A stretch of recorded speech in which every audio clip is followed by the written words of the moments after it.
بسم الله الرحمن الرحيم.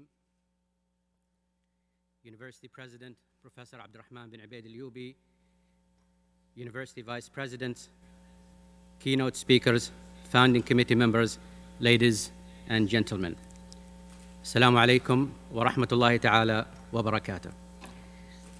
We have always dreamed of a nationally grown academic association of English language professionals, bringing us together to share our hopes and expertise for the purpose of improving the quality of English language teaching and learning in our country.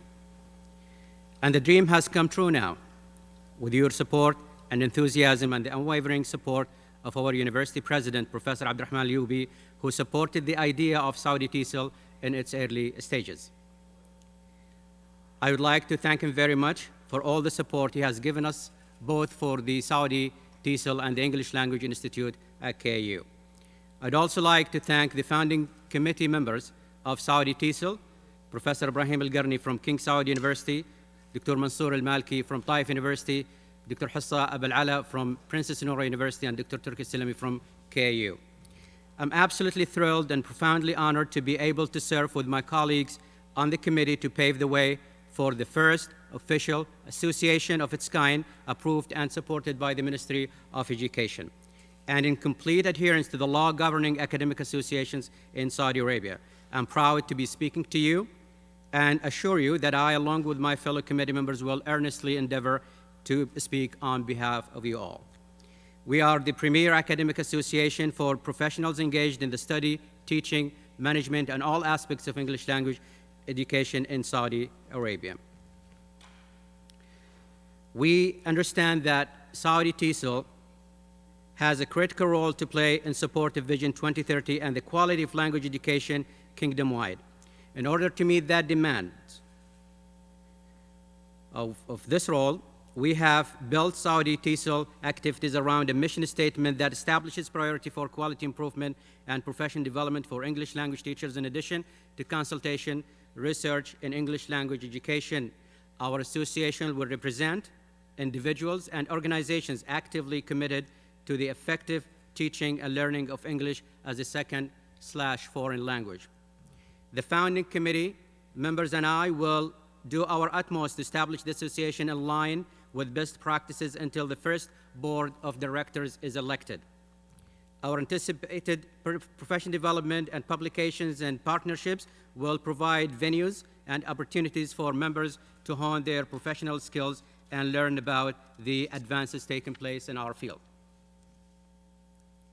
In the coming years, inshallah, we will work together to improve English language teaching and learning in the kingdom, to face and overcome current challenges so we can take center stage in regional and global English language teaching. And now, without further ado, our president, Professor al-Yubi, will inaugurate the event.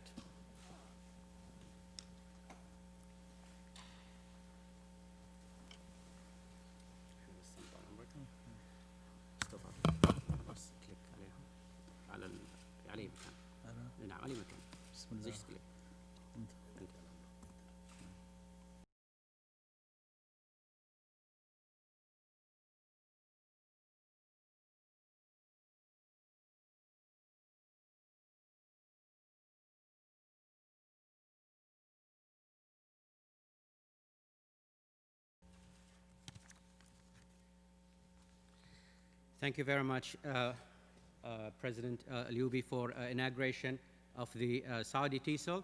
And this is a historic and memorable moment in the history of TESOL in Saudi Arabia. It's a moment that will be noted in the years to come in research papers and books that talk about the progress of English language education in Saudi Arabia. And when talking about education and the English language in Saudi Arabia, it's very appropriate to discuss the future role of Saudi TESOL in supporting the teaching of English in public education. And with us now from Riyadh, Dr. Maha Shahrani, the advisor to the Deputy Minister of Public Education, to talk about this role. Welcome to our event, Dr. Maha, and please, the stage is yours now. Thank you very much. I'll be speaking on behalf of the Deputy Minister of Public Education, Dr. Mohammed Al-Maqbil. Dear guests, ladies and gentlemen, greetings to all of you. It is a great pleasure to be with you today in this special occasion of the official launching ceremony of the Saudi TESOL. I would like to thank the President of King Abdulaziz University, His Excellency Professor Abdurrahman Al-Yubi, and the Dean of the English Language Institute, Dr. Abdullah Al-Bargi, and their team in recognition of their dedication to make this event possible. No doubt, Saudi Arabia has brought and inspired significant changes in the field of English language teaching here in Saudi Arabia. These changes are based on continuous reforms to accelerate developing English language competency to both learners and teachers as part of its 2030 vision for a vibrant society, thriving economy, and an ambitious nation. KSA established 13 programs to achieve its vision, among which is the HCDP, Human Capability Development Program.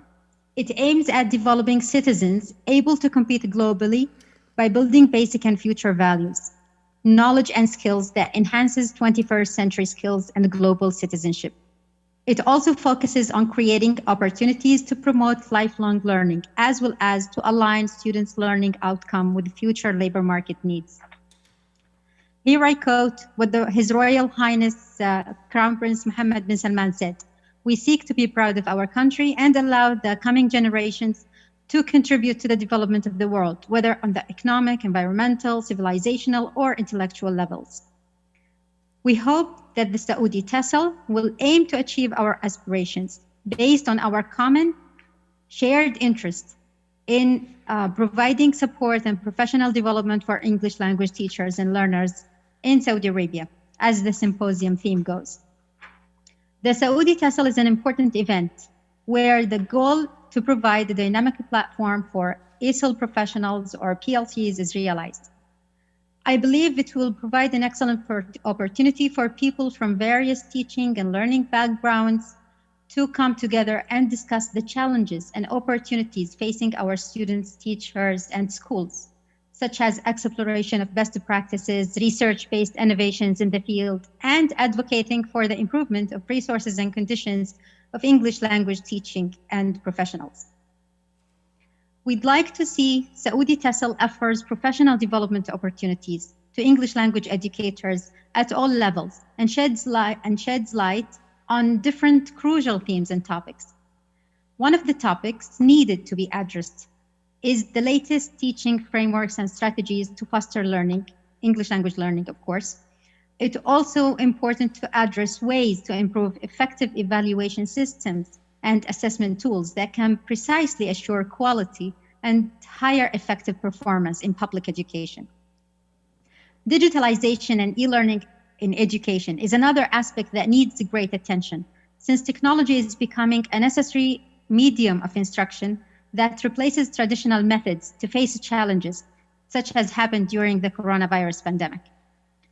Therefore, immediate action is imperative by all stakeholders, including academic leaders, policymakers, to enable more efficient integration of technology in education, professional development programs for both pre-teachers and in-service teachers. Moreover, teacher license or certification programs that are based on the ETEC, that's the Education and Training Evaluation Commission, are expected to be part of the future Saudi TESOL professional development programs. Furthermore, as English is introduced to grade 1 in Saudi Arabia the next academic year, inshallah, topics covering comparative studies, formative assessment, or English for young learners are expected to be seen in the future. Another essential point that is expected to be highlighted in such forums is creating partnerships between our education departments and internationally recognized entities in the field of education. I am confident that Saudi TESOL, in partnership with KAU, will be able to impact education in Saudi Arabia as well as other sectors, such as tourism, investment, and job opportunities, and enhance overall English language teaching learning experience to achieve the MOE vision, premium education to build universally competitive knowledge society. I hope that you fully enjoy the professional, lively discussions that this event will provide. Have a nice day.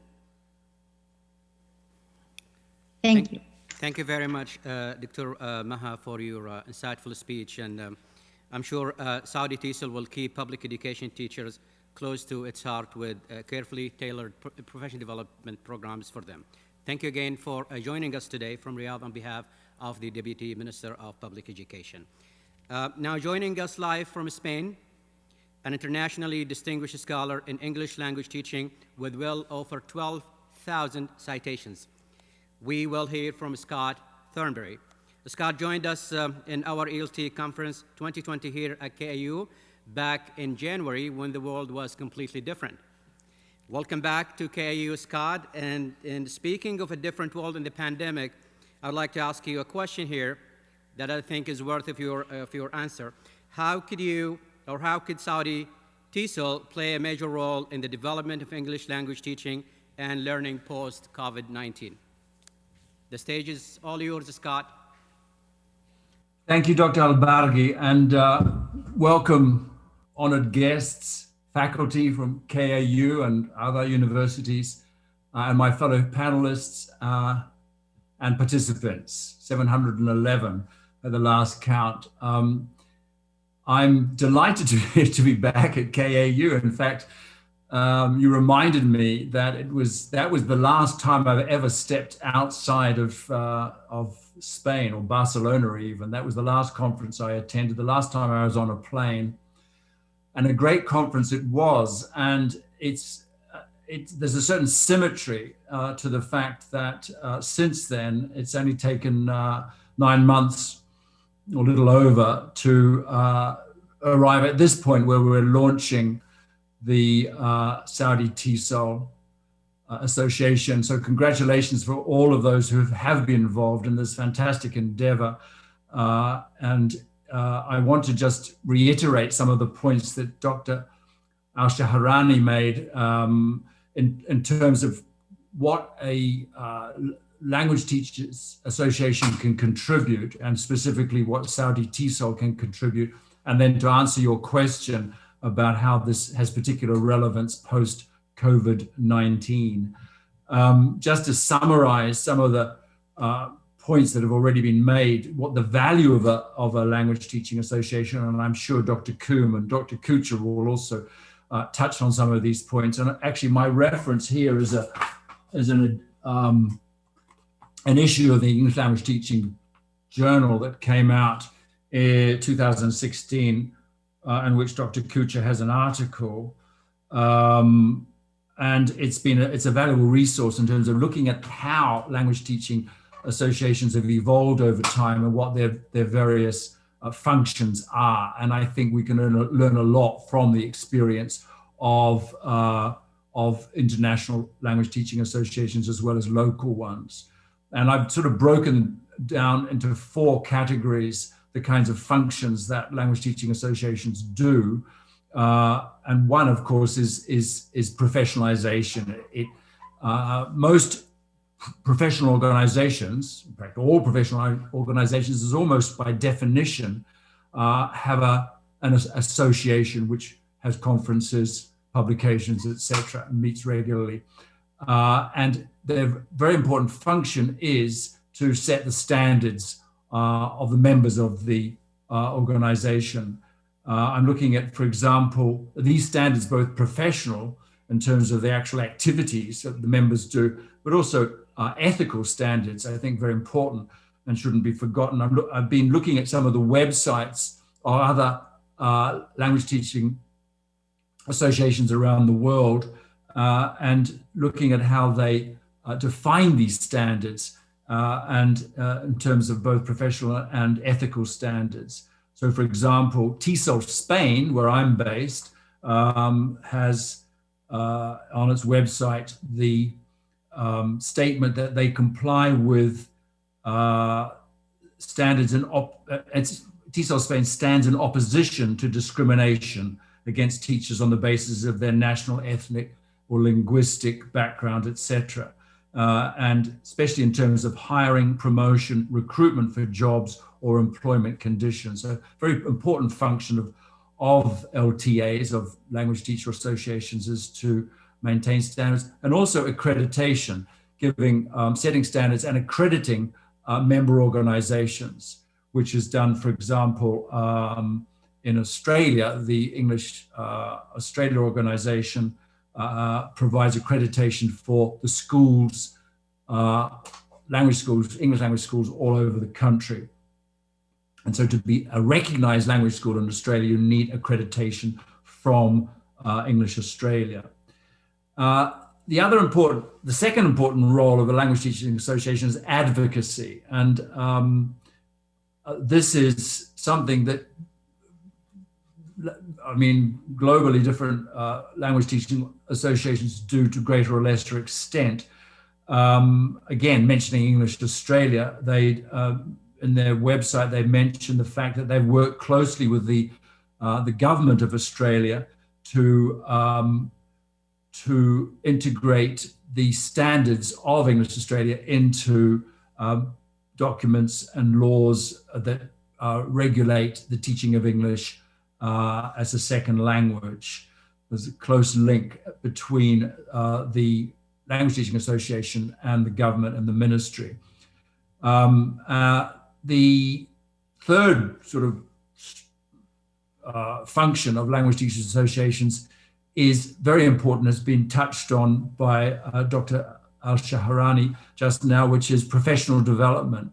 So apart from professionalization of the industry, if you like, the professional development of the members within the organization. And this includes provision of conferences, webinars, in-service training opportunities, journals, the publication of journals. I noted with interest that the LTI, which is the English Language Teaching Association of India, has published a journal 6 times a year over the 50 years of its existence, which is quite a major achievement.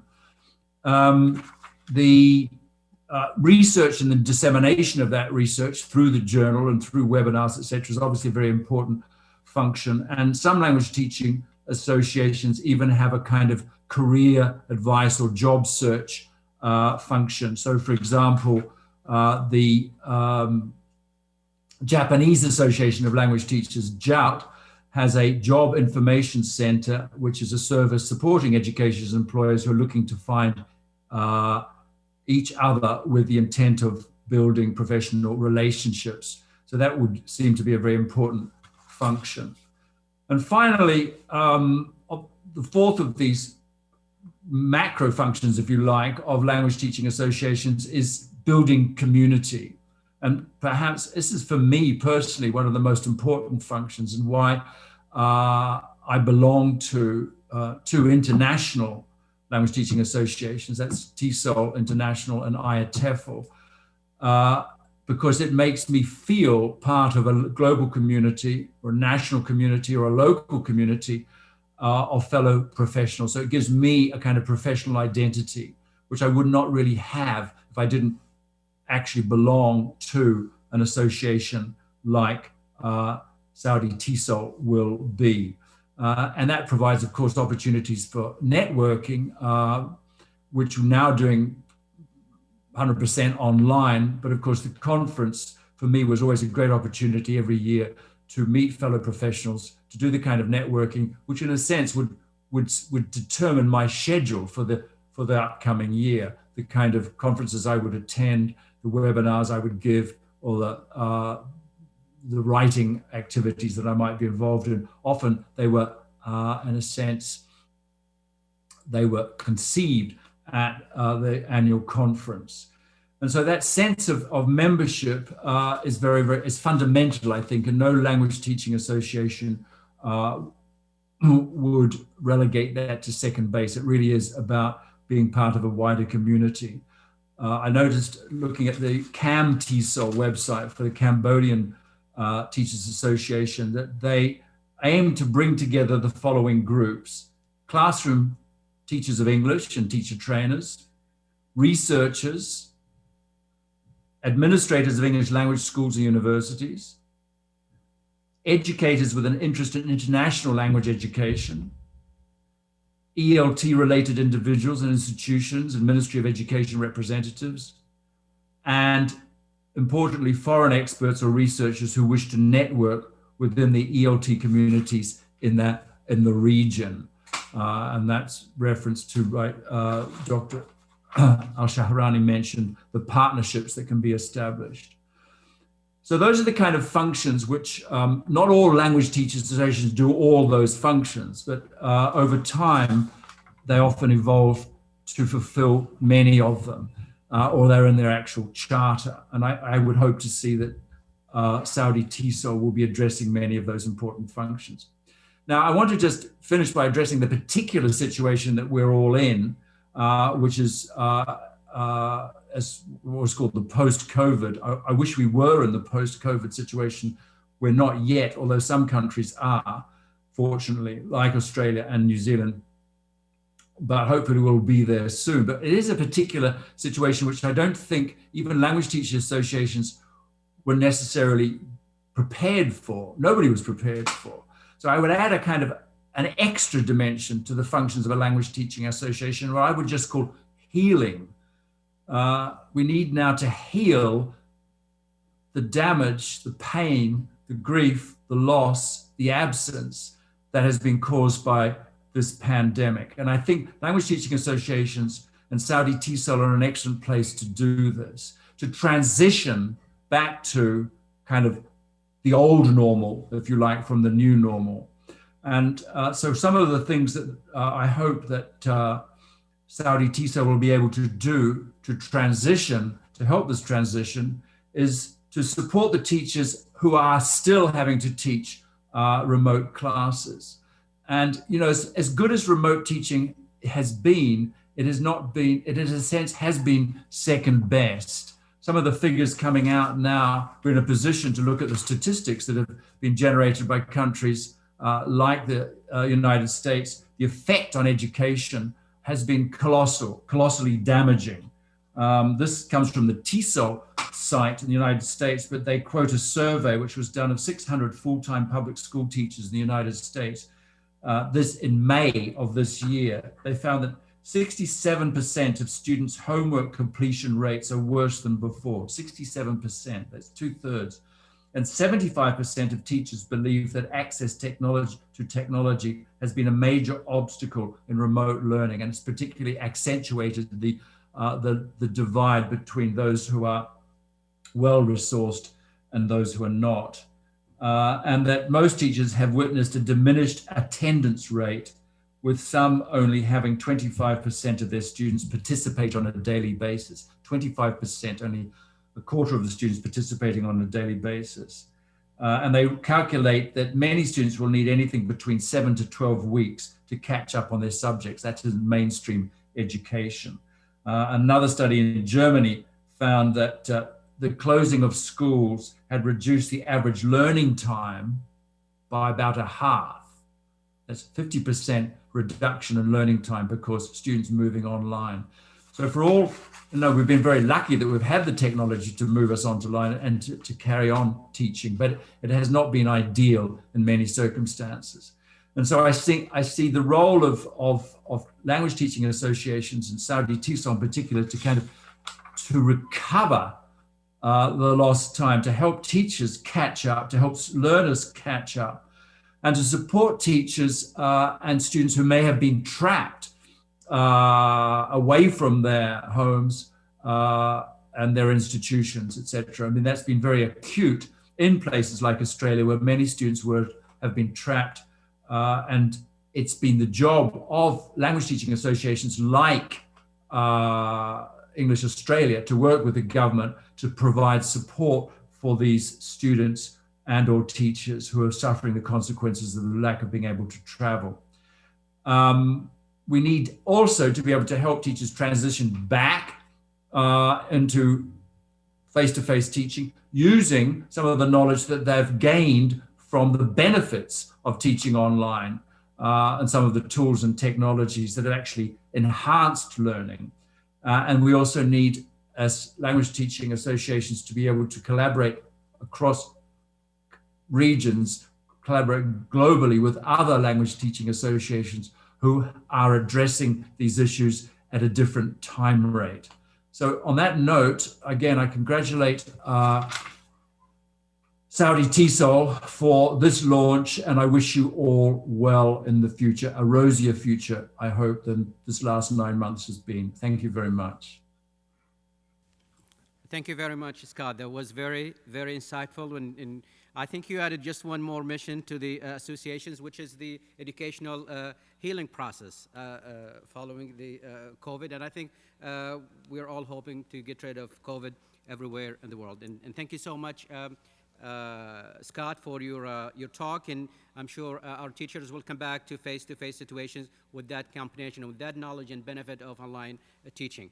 And as we live in a different reality that should bring us together in TESOL to develop new ways of teaching and learning for our students, collaborations among major organizations, as you mentioned, are becoming a hallmark of giving and professional communities. And speaking of, or in this collaboration, with us live now from the UK, is Harry Kutcher, the president of TESOL, and I'm sure a lot of us have been to their amazing conferences and gained valuable knowledge and also networking with others.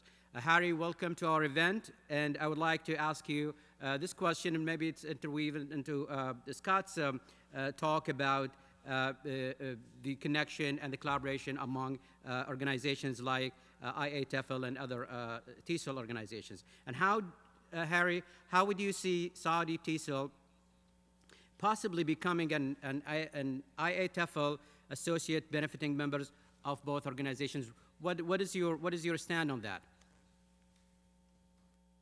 Thank you very much, Dr. Albagi, for inviting me. This is a wonderful opportunity for me to be able to share with colleagues in Saudi Arabia. And it was great to listen to Scott and also Dr. Ashahara Harami. I hope I've not mispronounced that. Talk about the possibilities for networking, but also the role that Saudi TESOL can play at this time when the world is experiencing some huge challenges. Now, before I answer that question, I would just want to play a short video. It's just 3 minutes.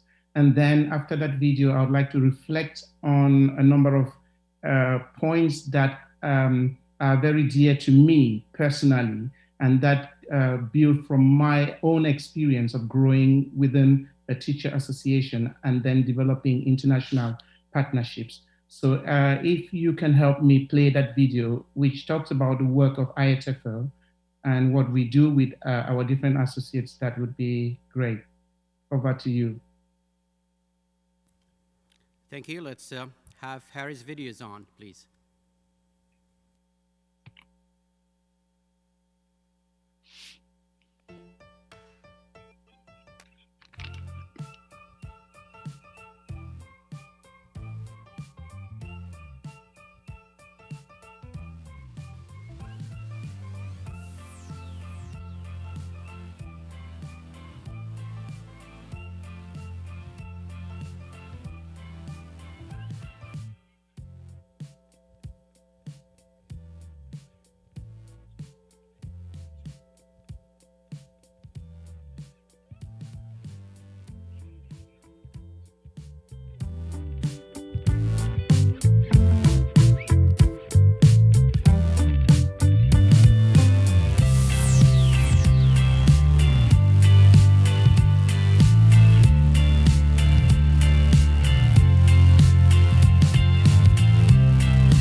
Thank you very much.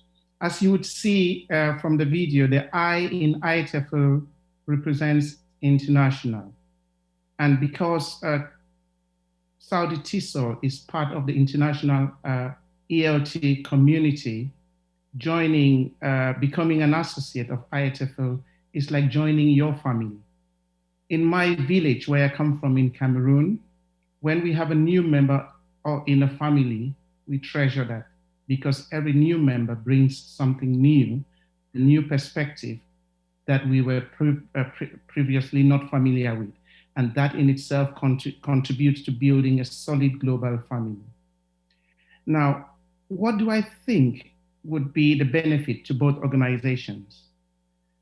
Now, IETFL has a huge international associates network, which runs its own activities across the year. Our over 124 associates around the world connect with each other. They have a newsletter where they share ideas about best practice, about managing their organizations. And they also do come together at the IETFL conference during the Associates Day. Within this period, there's a lot of networking, not just in terms of ideas, but also in terms of the connections that they make with different associations. So for example, the association in Morocco has, through this network, had connections with other associates in other parts of the world, including in Europe. A few years back, TESOL France, which is one of our associates, developed connection with 4 African teacher associations that are also associates. And that partnership has developed through the years to a very solid information sharing and skills sharing experience. So for me, that's one of the things that you can benefit and that IETFL can benefit from. And by IETFL, I mean the other associates of IETFL. So this huge international collaboration, which Scott talked about, is one of those things that we get. There's a lot of collaboration inside your own association, but when you have this contact with people from around the world, then you begin to see that there are huge similarities, but also differences between the different contexts, and that teachers are practicing, are developing best practices in ways that reflect their local reality, but there are connections across those different practices. IETFL also promotes local development of best practice. Personally, one of my research interests has been the development of context-appropriate pedagogies. And one of these is achieved through the IETFL Project Award. So each year, our associates are invited to apply for up to £2,000 to develop a local project that benefits their members. And then they have to write about this in our newsletter, Voices, and share that with other teacher associations. And over the years that this has been running, lots of different teacher associations have benefited from reading about these projects. And we actually now hear teacher association leaders saying, we are trying this project in our association, which we learned from this other association. So that's one way we can all benefit from being within the IETFL family. We have 16 special interest groups that deal with different aspects of ELT. And these special interest groups, the volunteers that run these special interest groups are spread all over the world. And I am sure that there would be some members in Saudi Arabia. I know, for example, that Hin, who works in Saudi Arabia, is a member of our Global Issues Special Interest Group committee. And so it is possible for TESOL, for Saudi TESOL, working with any of these special interest groups in an area that is of specific relevance to your context, to develop partnerships that are enabling to your members and, of course, our special interest group members. Very recently, in fact, this is just starting up, IETFL has partnered with our strategic partner, the British Council and English UK, to provide English language courses to teacher associations, particularly primary level teachers from different 20 teacher associations who are struggling with language proficiency at this level. So we have partnered with British Council and English UK, and we had about 30 applications, 20 teacher associations were selected, and they are going to be selecting the teachers who need English language enforced proficiency most to teach them over a period of 3 months in the hope not just of improving their language, but also improving their confidence. Because IETFL has found out through our surveys in our associates that many members, there are fantastic members out there who can contribute to the life of their teacher association. But because they are not proficient enough, they tend to be very quiet during their association meetings, and they're scared of sharing their ideas. So we think that supporting their language proficiency and building their confidence would enable them to contribute to their local associations in a more significant way. And when that happens, it is the international ELT community that benefits. We also do share lots of free resources. If you get on the IETFL website now, even without being a member, you would find lots of free resources from our special interest groups, which we made possible, we made available at a time when teachers were struggling with the pandemic. And so all these resources are there to support teachers during this special time, and exactly to fulfill our mission of solidarity with the rest of the world. And I think Scott again dealt with that. I was listening to Dr. Asha Harami talk about young learners. And as a young learner researcher myself, I have found that for children, affective means effective. You could be the best teacher on earth, but if they don't connect with you effectively, they would not understand you. They would not love you. And if they don't love you, they don't listen.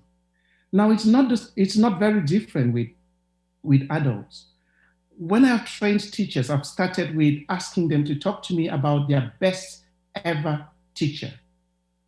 And very often when they talk about their best teacher, they don't say he used the communicative approach. They don't say he used systemic generative or whatever the terminology we use. They talk about how that teacher inspired them. They talk about how that teacher valued them as a person. And that is the same with teacher associations. We gain more. In fact, in 2007, IETFL ran a survey with different teachers, asking them to talk about the benefits of being in a national and international association. And of the results, we found that the strongest response was in relation to the human connections that people build. Now, we know, I'm sure, that good teachers are not those who teach English. Good English teachers are those who inspire learning. Good trainers also do not really just teach techniques of teaching. Good trainers inspire teachers to want to do more, to experiment more, to take risks. Now imagine Saudi TESOL, the inspiring teachers from Saudi TESOL, meeting all the inspiring teachers from around the world, and that we are able together as an international ELT community to speak with one voice and to inspire the world. Imagine what the world we would have post-COVID and going to the future. So I would like to end by saying it will be a wonderful opportunity for me to welcome Saudi TESOL into the IETFL family. And as you know, it's free of charge to join IETFL as an associate. We don't charge you. So please, I would like to invite you to join us as soon as possible, and I will be available to respond to any questions that you need. Thank you very much for inviting me, and I wish you all a fantastic start to what would be a long and exciting journey. Thank you. Thank you very much, Harry, for your inspiration. You've provided us with some inspiration, in fact, to go ahead with our activities in Saudi TESOL. And just you mentioned that good teachers are are the ones who inspire their students. And I think you've inspired us as an organization to go ahead with our activities and our role to enhance English language teaching in the country or in our country or anywhere else. And thank you again, Harry, and definitely we will process our application for the IA-TEFL membership, and I think we're going to have much more talk about that. This is beyond a 10 minutes talk about our partnership with you, and I'm sure we will have a great benefit out of this partnership with between Saudi TESOL and IA-TEFL. And in your video, you've shown us really a sweet suite of benefits and services for members, and I'm sure our Saudi TESOL members will benefit from that as well. Again, thank you so much, Harry, for making it clear how professional communities from all around the globe can connect with and enrich each other. And now, when speaking about TESOL, professional communities in our region, there is no more knowledgeable than Christine Combe, who has lived and worked in the Gulf for over 27 years and served as president of both TESOL International and TESOL Arabia. Christine, welcome to our event, and here is a question for you to address, please. What would you advise Saudi TESOL to focus on in order to bring a unique voice to the discussion of TESOL within our region? The stage is all yours, Christine. Thank you.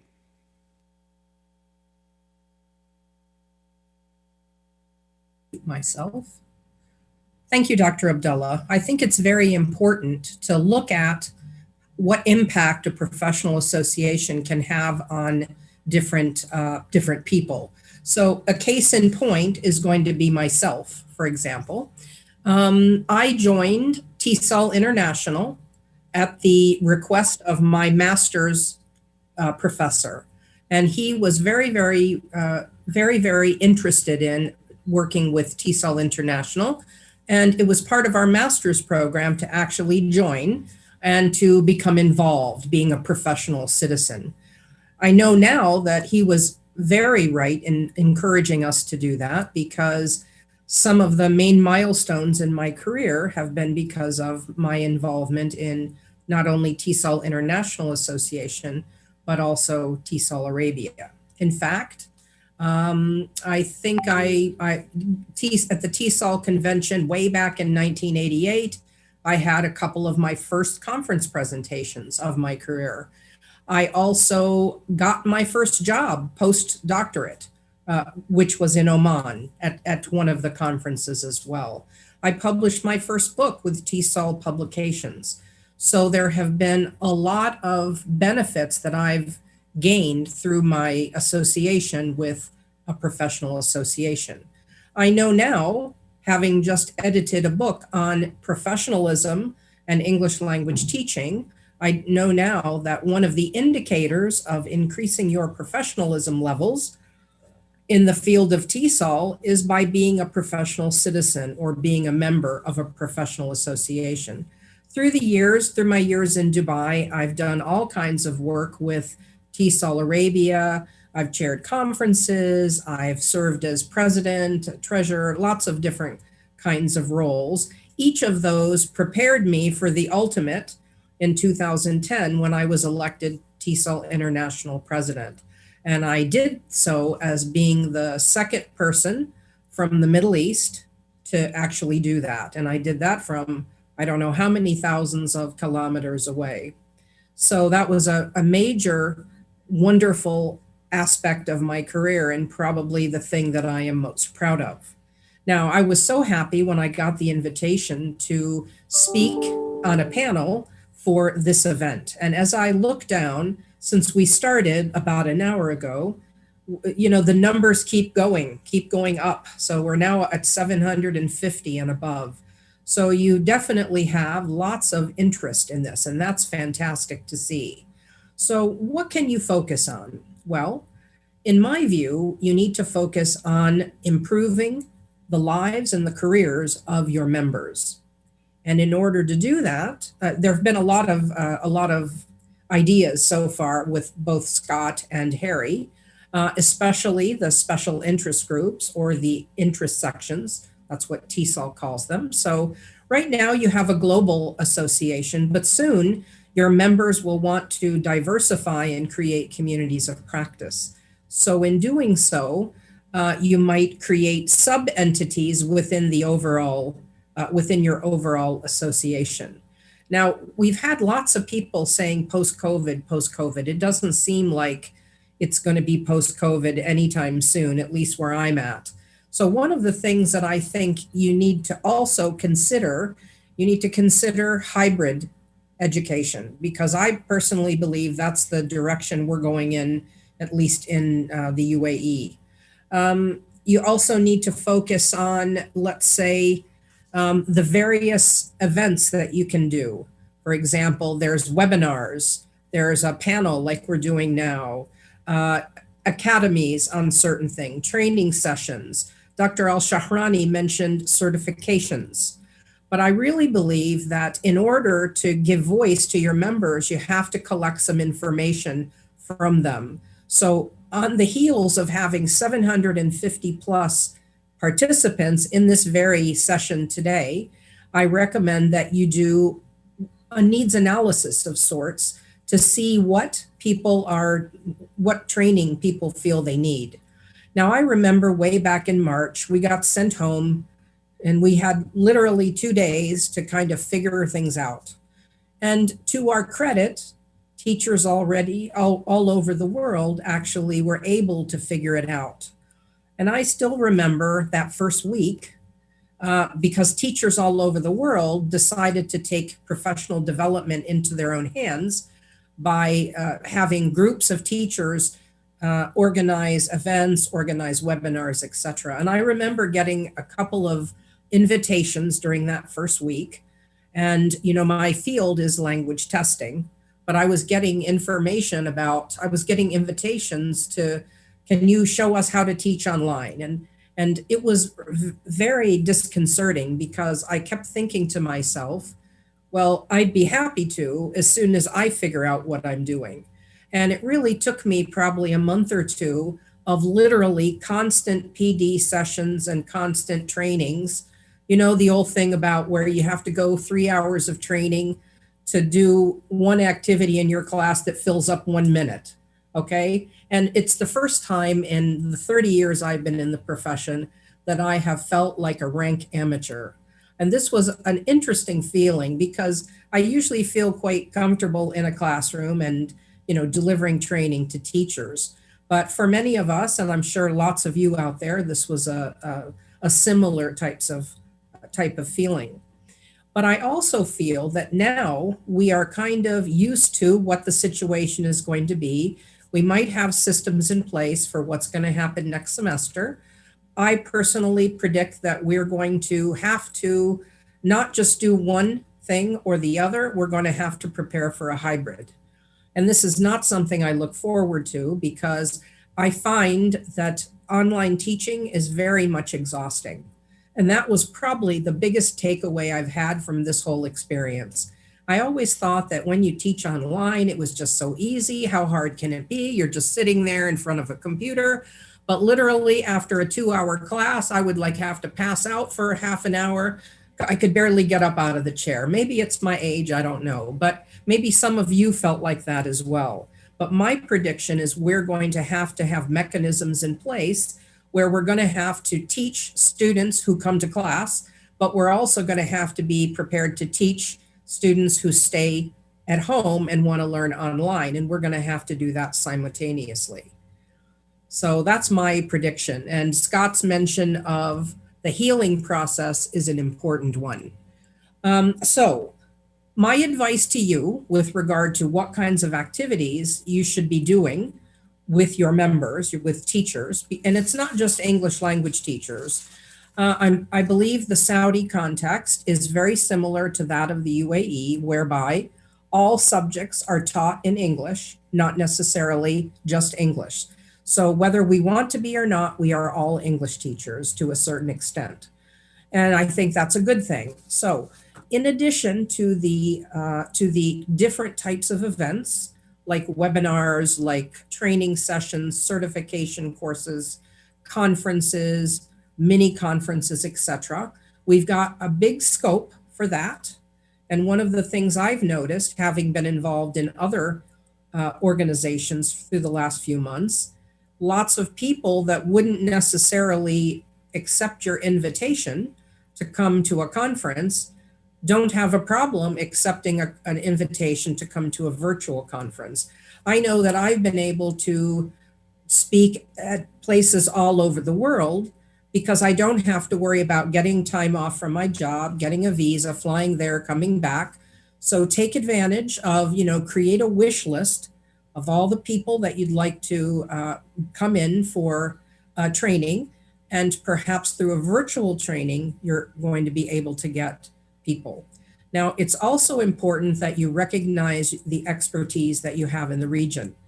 All right, you have the fly in, fly out experts as well, but you also have lots of expertise in the region. So I recommend having a number of events that focus on the local experts that we have, but also those people that we'd like to bring in from our wish list. Publications is another thing where I've noticed big changes. I spend a lot of my time as an editor of the brief report section of the Asia TEFL Journal, which is a Q1 Scopus Index journal. And I've been doing this since 2016. And one of the things, and we always have a lot of submissions, but one of the things I've noticed in the last 9 months is that teachers are taking full advantage of being home, and they're being much more productive in terms of writing articles and these kinds of things. Of course, that's what teachers do.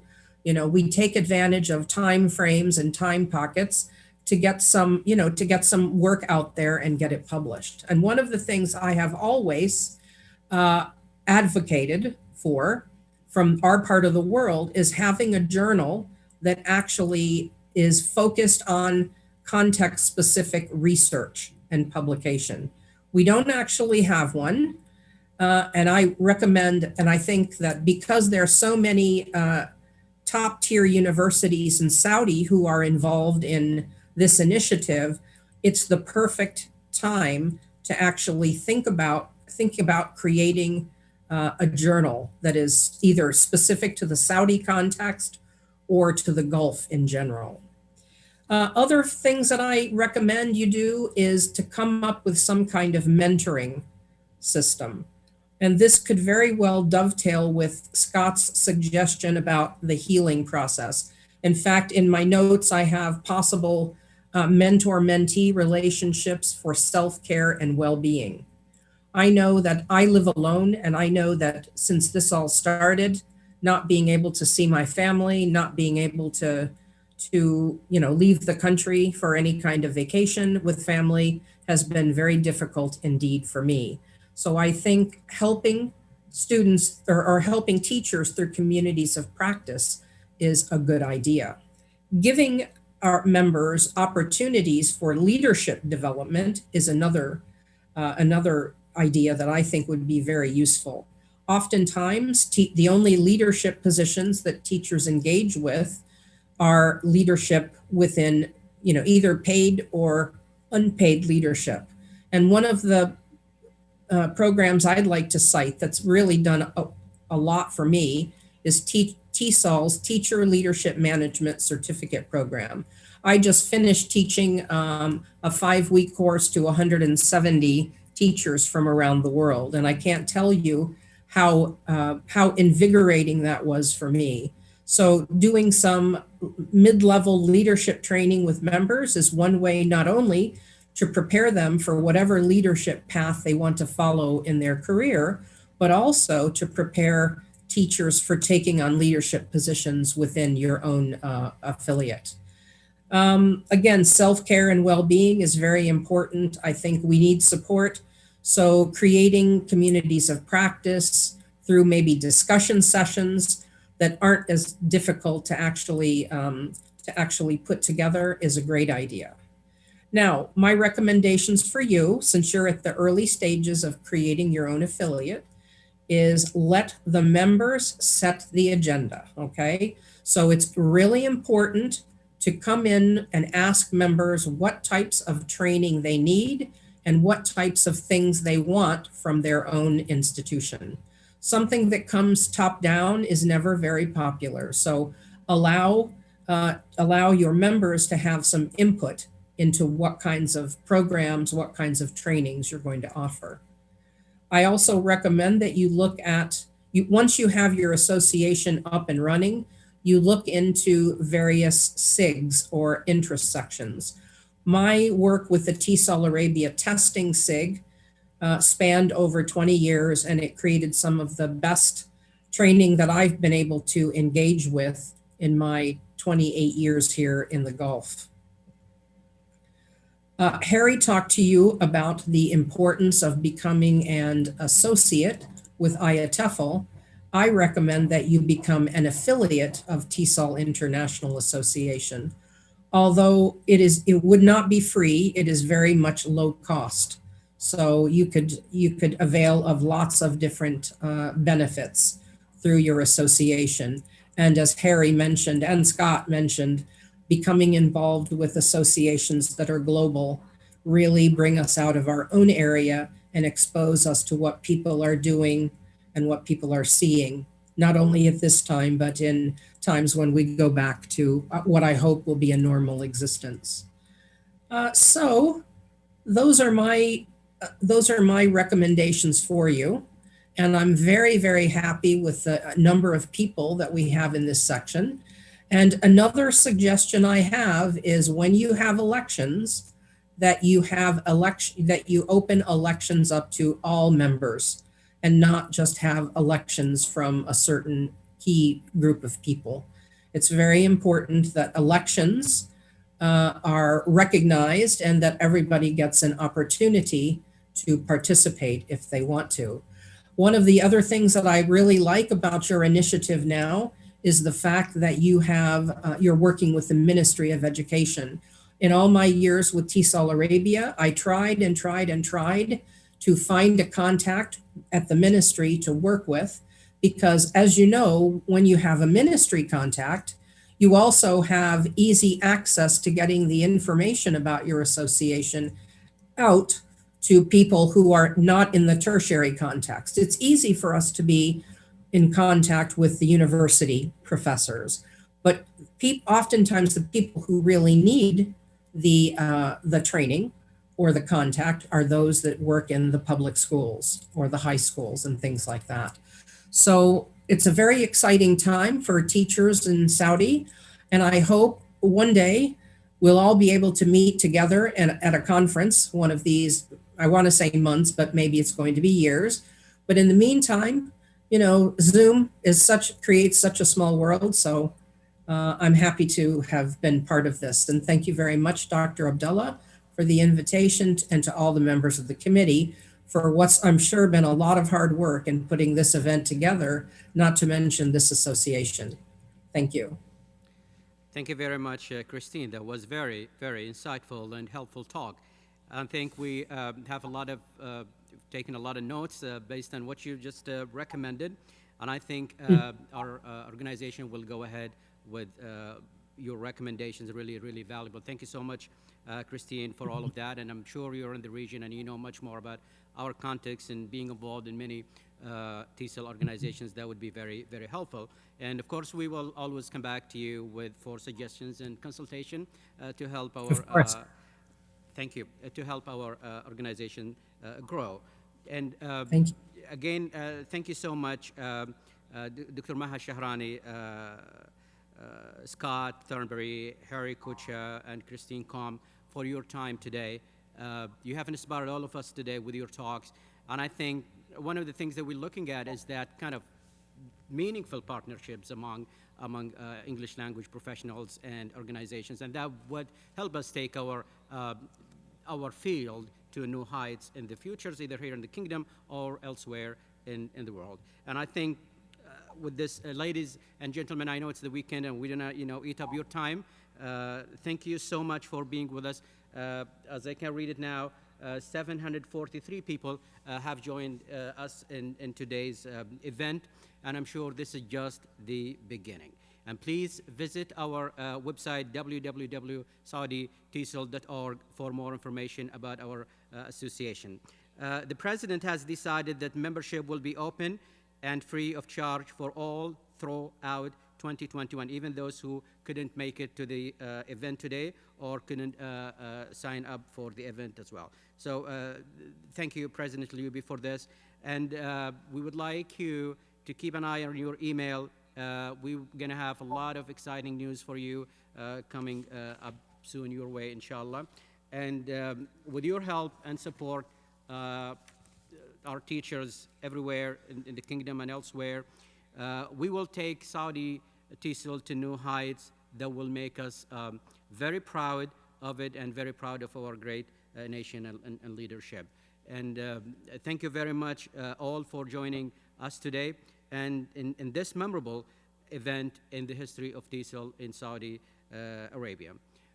Thank you very much again, everybody and behind the screen and everybody here in the hall. I've got with me my dear Vice Deans, and I've got Dr. Turkus Silami, our Secretary of the Founding Committee, and I've got Dr. Mazen Asiri, he's Vice Dean for Educational Affairs. Dr. Ahmed Al-Ghamdi is our Vice Dean. Dr. Khalid Al-Harthi is our Vice Dean for Development, and our great Office Manager, Hamad Al-Harbi. And I've got also on the other side of the room our Vice Dean for the Women's Campus, Dr. Abadi Hakim, and our Vice Dean for Women's Campus in Rabigh, Dr. Nasreen Al-Ahmadi. I would like to thank them very much for their help and support for the ELI. They have done a great job, a really great group of people, and you will always enjoy working with them, and always will enjoy working with our team in the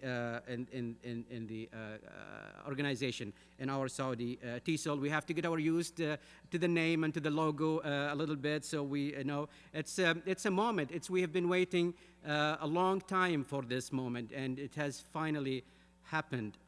And it's a very overwhelming moment for me personally and for everybody in this room. And I think you share that feeling with me as well behind the screen.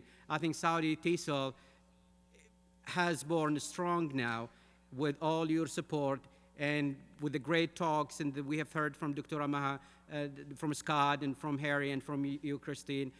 I think we are on the right direction, the right track, with the right people to make this work.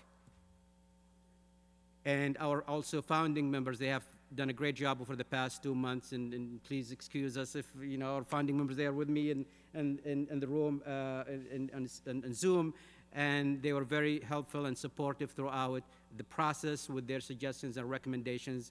They have done a great job, and thank you to them very, very much. This is your host, Abdullah Al-Bargi. Until we meet again in another Saudi TESOL event, please take care of yourself and each other, and have a great weekend. Wassalamu alaikum wa rahmatullahi wa barakatuh.